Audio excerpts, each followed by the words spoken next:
সুপ্রিয় দর্শক, আজ বাংলার বাজারে হুড়মুড়িয়ে এক ধাক্কায় বেড়ে গেল আলুর দাম।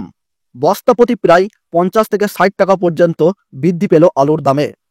আলু বিশেষজ্ঞরা জানিয়েছেন, মোট দুটি কারণের উপর ভিত্তি করে এই দাম কিন্তু বাংলার বাজারে বেড়ে গেল। প্রথমত, ভিন রাজ্যে বাড়তে শুরু করেছে আলুর চাহিদা এবং আবহাওয়া দপ্তর জানিয়েছে আগামী 48 ঘন্টার মধ্যেই কিন্তু বাংলা জুড়ে থাকছে টানা ভারী থেকে অতি ভারী বৃষ্টিপাতের পূর্বাভাস।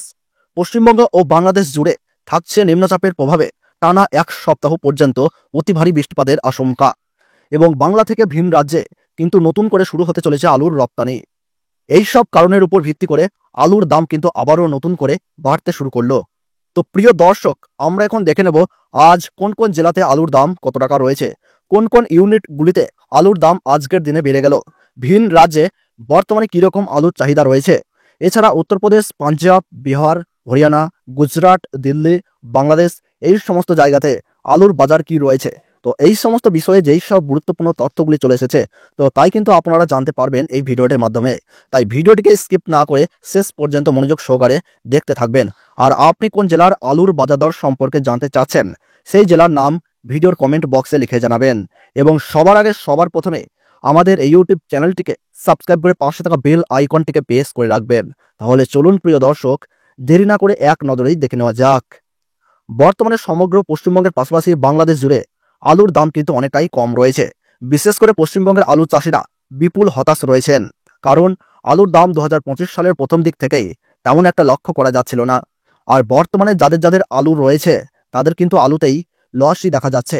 ঋণ ধার করে আলু চাষ করার পর যদি আলুতে লাভই না হয়, তাহলে কিভাবে কৃষকেরা ভবিষ্যতে আলুর চাষ করবেন? আর সেই প্রশ্নই কিন্তু রয়েছে সকলের মনে। আর বর্তমানে যখন আলুর দাম নেই, তখন বাজারে দেখা যাচ্ছে না টাস্কফোর্স কেউ। কিন্তু আলুর দাম বেড়ে গেলে আলুর দাম কমানোর জন্য কিন্তু উঠে পড়ে লাগে রাজ্য সরকার। কিন্তু আলু বিশেষজ্ঞরা জানিয়েছে 2025 সালে কিন্তু আলুর দাম বাড়বেই। আর তার সব থেকে বড় কারণ হলো বৃষ্টিপাত। চলতি সপ্তাহে ভারী বৃষ্টিপাত যদি হয়ে যায়, তবে কিন্তু আলুর দাম চচ্চড়িয়ে পুরোপুরি কিন্তু বাড়ার সম্ভাবনা রয়েছে। আজকের দিনে দাঁড়িয়ে বাঁকুড়া জেলার কৌতুলপুরে জ্যোতি আলুর ফি বন্ডের দাম কিন্তু রয়েছে 300 টাকা। আর এখানেই রেডি আলুর দাম গড় কোয়ালিটি হিসাবে রয়েছে 500 টাকা। মদনগঞ্জে জ্যোতি আলুর ফি বন্ডের দাম কিন্তু রয়েছে 290 টাকা। আর রেডি আলুর দাম গড় কোয়ালিটি হিসাবে রয়েছে 480 টাকা।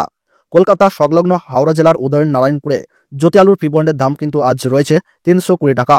গোঘাটে জ্যোতি আলুর ফি বন্ডের দাম কিন্তু রয়েছে আজ 490 টাকা। পশ্চিম মেদিনীপুর জেলার চন্দ্রকোনাতে জ্যোতি আলুর ফি বন্ডের দাম কিন্তু রয়েছে 300 টাকা।